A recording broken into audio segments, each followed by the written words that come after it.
दोस्तों नमस्कार। विधानसभा चुनाव के नतीजे आ चुके हैं और सब कुछ आपके सामने है। उन नतीजों के बारे में आगे विस्तार से चर्चा करूंगा, लेकिन अभी मैं आपको एक तस्वीर दिखाना चाहता हूं और गौर से इस तस्वीर को देखिए।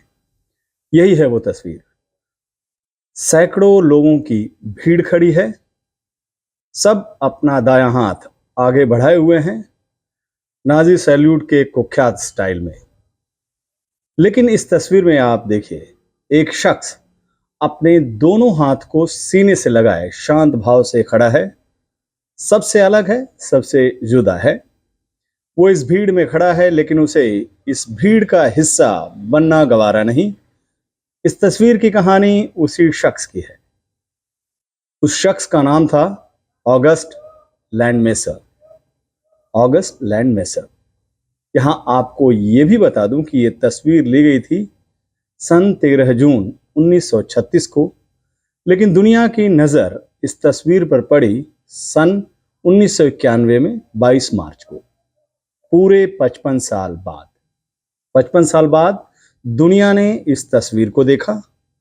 तस्वीर में हाथ बांधे खड़े शख्स को पहचाना, उसकी कहानी सुनी और फिर समझा कि एक अकेला प्रतिरोध क्या मायने रखता है। तस्वीर का नायक ऑगस्ट लैंडमेसर एक जर्मन नागरिक थे और उन्होंने हिटलर की तानाशाही का इसी अंदाज में विरोध किया था। एक तरफ सारी भीड़ हिटलर की तानाशाही के आगे बिल्कुल नतमस्तक थी, हाथ उठाकर उसकी नीतियों का उस वक्त समर्थन कर रही थी, लेकिन लैंडमेसर चट्टानी इरादों के साथ शांत भाव से खड़े रहे। इस विरोध की कीमत भी उन्हें चुकानी पड़ी थी। उनकी यहूदी प्रेमिका इरमा जेल में बेटी को जन्म देने के बाद गुम हो गई। खुद लैंडमेसर का आखिरी वक्त में पता नहीं चला और उनकी ये कहानी भी सामने आ पाई उसकी बेटी इरना की बदौलत, जिसने साल 1991 में एक किताब में अपने पिता के साहसिक प्रतिरोध को दुनिया के सामने पेश किया।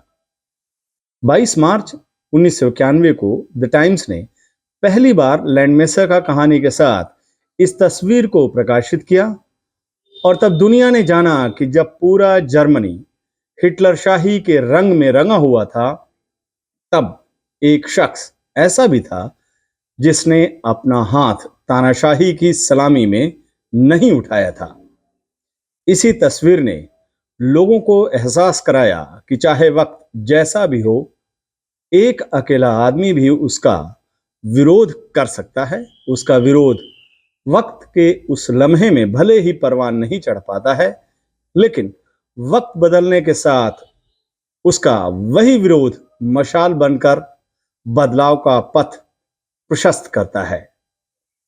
ऑगस्ट लैंडमेसर की ये कहानी और उनके प्रतिरोध यानी विरोध की ये तस्वीर खास तौर पर उन लोगों के लिए है जो 5 राज्यों के विधानसभा चुनाव के नतीजों के बाद थोड़े निराश हैं, थोड़े परेशान हैं और थोड़े हताश भी हैं।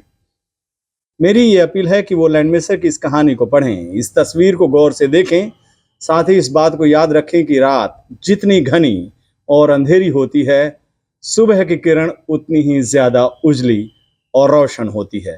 नमस्कार।